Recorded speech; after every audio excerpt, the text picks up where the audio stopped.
हवाओं से कह दो कि अपनी औकात में रहे। हवाओं से कह दो कि अपनी औकात में रहे। हम पैरों से नहीं हौसलों से उड़ा करते हैं। हेलो बच्चों, welcome back my YouTube channel अपना गुरुकुल पटना। उम्मीद करते हैं बच्चों कि आप लोग हमारे वीडियो को देखकर मस्त होंगे और अपने अपने एग्ज़ाम की तैयारियों में व्यस्त होंगे। तो बच्चों, आपके लिए इस वीडियो में मैं नरेशन के स्पेशल रूल्स की चर्चा करने वाले हैं और आपको बताने वाले हैं कि ये स्पेशल रूल्स होता क्या है। बेसिकली जनरल रूल्स जो होता है उसमें बच्चों रिपोर्टिंग स्पीच के वर्ब को जो है कि क्या वर्ब को जो है कि टेंस के अनुसार चेंज करते हैं, समझ रहे हैं ना। और उसके बाद जो है कि इसके टेंस के अनुसार जो है कि रिपोर्टेड स्पीच के वाक्य के टेंस को चेंज करते हैं। बट स्पेशल रूल्स में क्या होता है, इस नियम के अनुसार रिपोर्टिंग स्पीच को के वर्ब का परिवर्तन रिपोर्टेड स्पीच के वाक्य के अर्थ के अनुसार होता है। कहने का मतलब ये सेंटेंस के अनुसार इसके वर्ब का जो है कि क्या चेंज करते हैं बच्चों। तो देखते हैं बहुत ही शिद्दत से, क्योंकि ये वीडियो आपके लिए बहुत ही मज़ेदार होने वाली है। तो आपको ये सारा वर्ब मालूम होना चाहिए। ये क्या है? टू आस्क का मतलब होता है बच्चों पूछना। टू ऑर्डर का मतलब आदेश देना। और टू रिक्वेस्ट का मतलब अनुरोध करना। और टू एक्सक्लेम का मतलब अचानक घटित घटना को बताना। तो इसका V1 होता है बच्चों ask, V2 asked, V3 asked. इसके बाद हमको मालूम नहीं होना चाहिए, ये एक V5 मालूम होना चाहिए ask. Order, ordered, ordered, orders. Request, requested, requested, requests. Exclaim, exclaimed, exclaimed. और ये एक्सक्लेम्स तो आपको थोड़ा सा ये V3 तक जो है कि आपको याद होना चाहिए। अब आगे देखते हैं क्या होता है। आगे पहला कंडीशन को पढ़ते हैं बच्चों। पहला कंडीशन क्या है? कहता है कि if the sentence of reported speech is in interrogative sentence. तो कहने का मतलब यदि रिपोर्टेड स्पीच का ये वाक्य इंट्रोगेटिव सेंटेंस में हो, तो इंट्रोगेटिव सेंटेंस दो तरह के होते हैं, एक यस नो और क्या WH। कोई भी इंट्रोगेटिव सेंटेंस हो, आपसे जो है कि वो हमेशा आस्क अ क्वेश्चन, हमेशा कोई ना कोई जो है कि क्या क्वेश्चन पूछने का काम करेगा। जब ये पूछने का काम करेगा तो कहना, सैड का मीनिंग तो होता है कहना बच्चों। तो इसको जो है कि क्या पूछने के ही अर्थ में जो है कि चेंज करना पड़ेगा। तो सैड होगा तो आस्क्ड, क्योंकि ये V2 है। और से होगा तो आस्क, और सेज होगा तो क्या आस्क्स में इसको चेंज करना पड़ेगा बच्चों। क्यों? क्योंकि स्पेशल रूल क्या कहता है कि जो है कि क्या रिपोर्टिंग जो है कि स्पीच का जो वर्ब होता है वो रिपोर्टेड स्पीच के वाक्य के सेंस के अनुसार जो है कि क्या बदलना होता है। किसके नियम के अनुसार? स्पेशल रूल्स के अनुसार। उसके बाद इन्वर्टेड कॉमा के लिए यदि जो है कि वो यस या नो इंट्रोगेटिव सेंटेंस है तो उसके लिए जो है कि इफ़ या विदर यूज करना है बच्चों। और WH इंट्रोगेटिव होगा तो क्या सेम WH वर्ड को ही लिख देना है। और इंट्रोगेटिव सेंटेंस को असर्टिव सेंटेंस में क्या करना है? चेंज करना है। कैसे करते हैं? इंट्रोगेटिव में हेल्पिंग वर्ब सब्जेक्ट के पहले रहता है और इसमें जो है कि क्या सब्जेक्ट के बाद हेल्पिंग वर्ब को रखना होता है, ये तो जानते हैं। तो एग्जाम्पल देख लीजिए। He said to me are you busy. तो क्या होगा? आर यू बिजी क्वेश्चन कर रहा है तो आस्क्ड में चेंज। तो ही आस्क्ड मी, और ये क्या है? यस नो है, तो इफ़ यहाँ से चेंज होगा बच्चों आई। और ये क्या है? प्रेजेंट, तो क्या हो जाएगा? आई वॉज बिजी हो जाएगा। She says to me inverted comma do you know English. तो she asks me if I, तो ये क्या हो जाएगा? नो हो जाएगा, न्यू नहीं होगा क्योंकि प्रेजेंट में है बच्चों। तो क्या हो जाएगा? I know English. अब एग्जाम्पल देखिए आगे। Ram said to her what are you doing. तो राम आस्क्ड हर व्हाट, ये WH वर्ड था तो व्हाट को इन्वर्टेड कॉमा के जगह लिख दिए। उसके बाद यू कहाँ से इस जगह से चेंज होगा? सी। और ये एम इज आ रहा है तो वाज वेयर हो जाएगा क्योंकि ये पास्ट है, वाज डूइंग। उम्मीद करते हैं बच्चों ये टाइप आपको समझ में आ गया होगा। आगे नेक्स्ट टाइप को देखते हैं। If the sentence of reported speech is in imperative sentence. तो इम्परेटिव सेंटेंस क्या होता है? उसका सेंस ऑर्डर देने का होता है। तो ये टू ऑर्डर एडवाइस देने का सेंस होता है, रिक्वेस्ट देने का सेंस होता है। और ये जो है कि क्या कभी कभी जो है कि क्या हाँ एडवाइस हो गया, रिक्वेस्ट हो गया, प्रोहिबिट करता है, कभी कभी मना भी करता है। तो पहले जो है कि हम बता ही चुके हैं ये क्या होता है, सारा चीज़ जो है कि हम लोग पढ़ चुके हैं। तो ये प्रोहिबिट होता है, क्या होता है, प्रोहिबिट का मतलब होता है मना करना। तो सेज को जो है कि क्या सेंस ऑफ वर्ड इसी के अनुसार चेंज कर देंगे। यदि जो है कि इसका सेंस ऑर्डर होगा तो सेड की जगह ऑर्डर्ड यूज करना पड़ेगा बच्चों। यदि इसका इस वाक्य का सेंस क्या होगा, एडवाइस का, तो सेड की जगह एडवाइस्ड यूज करना पड़ेगा। और V1 रहेगा तो V1 के अनुसार, V5 रहेगा तो V5 के अनुसार। और इन्वर्टेड कोमा के जगह पे बच्चों आपको टू लिखना पड़ेगा, टू के बाद हमेशा क्या V1। इसलिए हम क्या नहीं लिखे कि इस वाक्य को चेंज करना है कि नहीं करना है, क्योंकि इम्परेटिव सेंटेंस तो V1 से स्टार्ट होता है। इसलिए जो है कि आपको इसी के बाद जो है कि सेम उसी जो है कि क्या सेंटेंस को उतार देना है, बट V1 के साथ स्टार्ट करके उतार देना है। देखते हैं अब एग्जाम्पल क्या होता है। पहला एग्जाम्पल है बच्चों, he said to me go there, तो ऑर्डर दे रहा है तो इसको ऑर्डर्ड में चेंज करेंगे, he ordered me to go there. He said to me please take tea, तो रिक्वेस्ट कर रहा है बच्चों, तो ही रिक्वेस्टेड मी, और इसको इसके लिए हम रिक्वेस्टेड को लिखे हैं, इसलिए जो है कि to take tea. He said to me don't touch the wire, तो जो है कि क्या आपको मना कर रहा है ना, क्योंकि आप वायर को टच कर लीजिएगा तो आपको करंट भी लग सकता है। तो he prohibited me to touch the wire. The teacher said to the students read regularly, ये क्या एडवाइस दे रहा है, टीचर हमेशा स्टूडेंट्स को एडवाइस ही देता है। तो क्या होगा, the teacher advise the students to read regularly, हमेशा एडवाइस नहीं, कभी कभी डांटता भी है, कभी कभी मना भी करता है। तो टीचर के लिए हर चीज़ एडवाइस हो जाता है, टीचर का हर बात जो है कि स्टूडेंट्स के लिए एडवाइस हो जाता है। अब देखिए स्टार लगा दिए हैं, ये लेट की बात हुआ, जिससे मान लिया लेट मी प्ले, कोई बोल रहा है मुझे खेलने दीजिए, तो इसका मतलब क्या हो रहा है, इच्छा जाहिर कर रहा है आपके पास। तो इच्छा में हमेशा शुड यूज करते थे। तो माई सन सैड लेट मी प्ले, मेरा बेटा जो है कि मुझसे कहा कि पिताजी खेलने दीजिए ना। तो माई सन विश्ड दैट, तो ये इसका जो है कि चेंज होगा इस जगह से, तो माई सन है तो ही हो जाएगा ही, और शुड प्ले।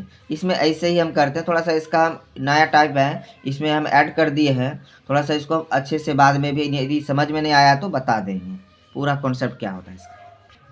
नेक्स्ट टाइप को देखते हैं बच्चों, if the sentence of reported speech is in optative sentence. Optative sentence क्या होता है, the sentence which shows wish curse and pray is called optative sentence. हम ऑप्टेटिव सेंटेंस को नहीं समझ रहे थे, किसी टीचर ने बताया हमको, क्या बताए कि गांव मोहल्ले में झगड़ा देखे हैं आप, तो बोले हाँ देखे हैं। तो गांव मोहल्ले में जब झगड़ा होता है तो जिसे मान लिया दिनेशवा की माँ और रमेशवा की माँ में झगड़ा हो गया, समझ लीजिए थोड़ा सा।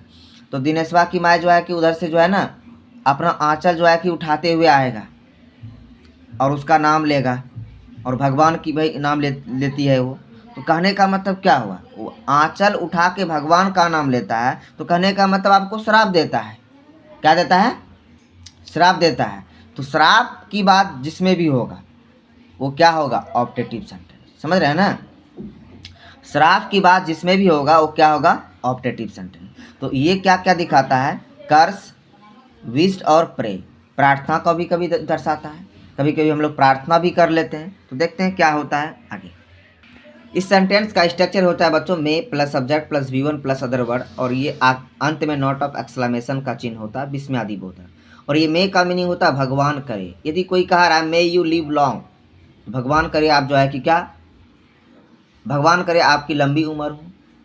बट इस ज़माने में लंबी उम्र को हम तो दुआ समझ लेते हैं, बट जो है कि वो हमारे लिए बद्दुआ से कम नहीं होता है, क्योंकि इस ज़माने में जो है कि व्यक्तियों को 60 वर्ष की उम्र में ही जो है कि बहुत सारी परेशानियों को झेलना पड़ जाता है। और यदि किसी को लंबी उम्र हो जाए तो बताइए कितने परेशानियों का उसको सामना करना पड़ेगा। तो बट इस ज़माने के लिए जो है कि क्या, मे यू लिव लॉन्ग को भी हम जो है कि क्या, कर्स ही मान लेते हैं। तो इसीलिए दुआ करते हैं कि हमें लंबी उम्र की जो है कि क्या कामना किसी से नहीं मिले, समझ रहे हैं ना। तो ये मे का मतलब होता है भगवान करे। यदि कह दें मे रमेश डाई सून, तो ये कर्स को शो कर रहा है, इसका मतलब क्या, भगवान करे रमेश जल्दी ही मर जाए। किसी से दुश्मनी है तो मे लगा करके उसका जो है कि सेंटेंस बना दीजिए, दुश्मनी क्लियर हो गया। चलिए, तो इसका जो है एसर्टिव में होगा क्या होगा, पहले सब्जेक्ट उसके बाद में, ये असर्टिव हो गया, plus V1 plus other word. ये V1 क्यों आता है? क्योंकि ये क्या है, मॉडल्स है। मॉडल्स के बाद हमेशा क्या आता है बच्चों? V1 आता है। एक बात और समझ लीजिए, मैं आपके समक्ष नहीं हूँ, आपको मैं कॉपी में जो है कि बताने की कोशिश कर रहा हूँ। यदि मौका मिले एक बार आ जाइए ना, पटना में ही पढ़ाते हैं। चलिए वो तो बात की बात है, कर लेंगे अब आपसे हम बात। बस समझिए इस जगह कि मे का पास्ट माइट होता है, तो कभी कभी माइट में भी आपको चेंज करना होगा, इसको समझिए। तो ये पहला नंबर से, सेज, सैड, तो इसको अकॉर्डिंग टू सेंस जो है कि आपको चेंज करना है। यदि कर्स की बात होगा तो इसको कर्स में चेंज करना पड़ेगा। प्रे की बात होगा तो इसको प्रेड में चेंज करना पड़ेगा। यदि विश की बात होगा तो इसको विश्ड में चेंज करना पड़ेगा। बात समझ रहे हैं ना? एग्जाम्पल में क्लियर हो जाएगा।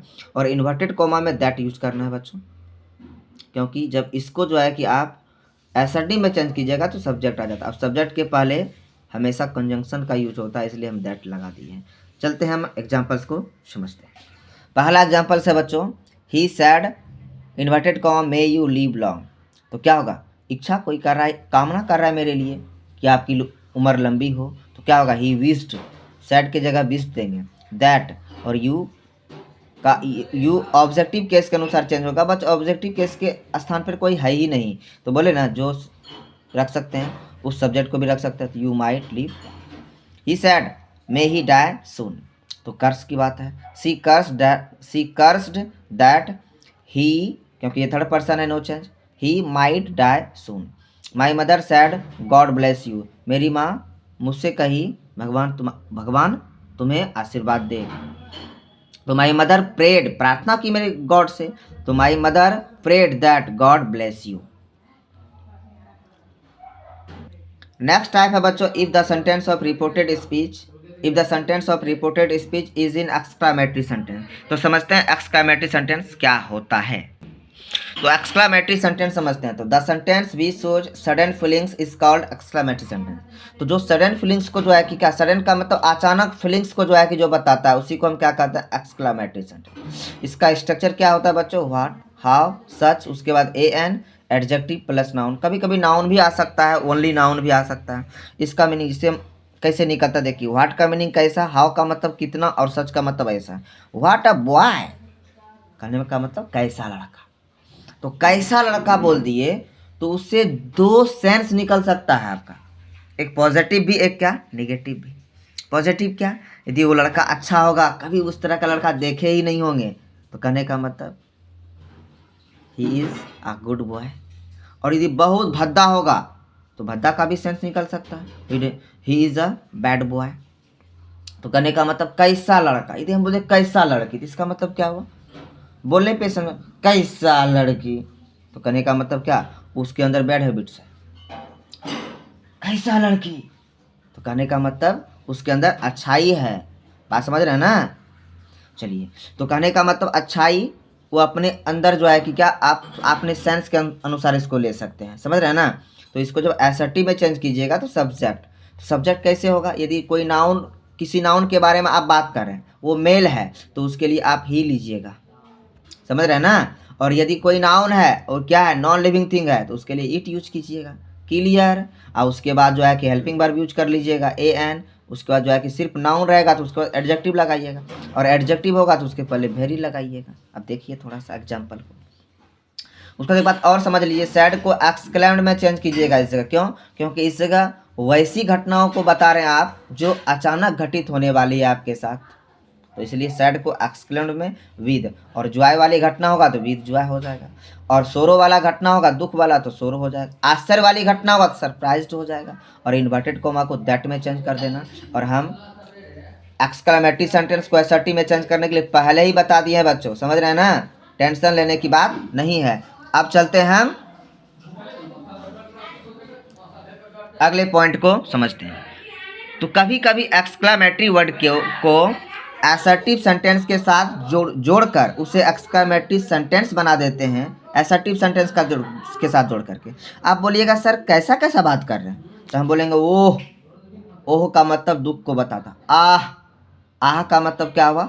खुशी को बताता।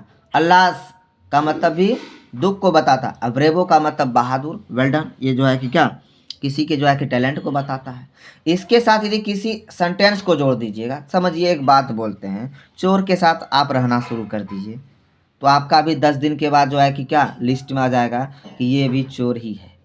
अच्छे व्यक्ति के साथ एक दिन रहिए तो आपका जो है कि क्या तुलना अच्छे व्यक्तियों से होने लगेगा। तो उसी तरह ये सेंटेंस को हम जो है कि इस सेंटेंस को हम एक्सक्लेमेटरी वर्ड के साथ जोड़ दिए हैं, तो क्या होने वाला है, ये भी सेंटेंस एक्सक्लेमेटरी के जैसा शो करेगा। तो एक्सक्लेमेटरी सेंटेंस किसी भी वाक्य में आपको दो तरह से देखने को मिल सकता है, और किसी भी तरह से देखने को मिले उसको धुआं धुआं कर देंगे, क्योंकि हम कॉन्सेप्ट जो समझ लिए। तो देखिए बच्चों, पहला ही सैड व्हाट अ गर्ल, तो क्या हुआ, ही एक्सक्लेम्ड विद सरप्राइज, आश्चर्य हो गया वो लड़की को देख करके, that she is a beautiful girl, क्योंकि वह क्या सुंदर लड़की थी। Ramesh sad such a horrible night, Ramesh जो है कि कहा अरे ऐसा भयानक जो है कि क्या रात, तो Ramesh exclaimed with surprise that, क्योंकि वह रात क्या था, बहुत ही भयानक, इसलिए it is a very horrible night. He sad oh I am ruined, उसने कहा ओह मैं तो बर्बाद हो गया, तो बर्बाद हो गया, बर्बाद के बाद होने के बाद लोग पछताते हैं, तो इसलिए he exclaimed with regret, regret का मतलब होता है पछताना, दैट ही वाज ruined। तो बच्चों उम्मीद करते होंगे आप लोग हमारे वीडियो को देखने के बाद अच्छा फील करते होंगे, और ये आप लोगों के लिए मैं डेली वीडियो लेकर के आता हूँ और कुछ कुछ नई नई चीज़ें लेकर आता हूँ। और फिलहाल तो ये 12th की जो एग्ज़ाम है 2023 में होने वाली है फरवरी में, उसके लिए मैं जान जीव लगा के इसके पीछे लग गया हूँ, और आप लोग के लिए मैं खुद मेहनत कर रहा हूँ और आप लोग को भी मेहनत करने की उत्साह दे रहा हूँ। तो ऐसे ही जो है कि क्या मेरे वीडियो को देखते रहें बच्चों। और आज मैं बहुत ही खुश हूँ क्योंकि मेरे जो है कि चैनल पर 150 सब्सक्राइब हो गए हैं, और ये मेरा नहीं मेरे बच्चों का प्यार है, मेरे उन बच्चों का ये प्यार है जिन बच्चों को मैं गांव में रह कर के शिक्षा दिया, और आज उन्होंने मेरी सेवा मेरे चैनल को आगे बढ़ाकर कर रहे हैं, तो मैं उन्हें अपने तहे दिल से बहुत ही धन्यवाद दे रहा हूँ। ऐसे ही मेरी जो है कि क्या चैनल को आगे बढ़ाते रहिए, और मैं आपकी सेवा ऐसे ही करता रहूँगा। थैंक यू बच्चों, मिलते हैं हम अगले वीडियो में आपसे कुछ अच्छी बातें करेंगे, कुछ बुरी बातें भी करेंगे, और बुरी बातों में आपको डांट मिलेगी, पिट्टू होगा। Thank you.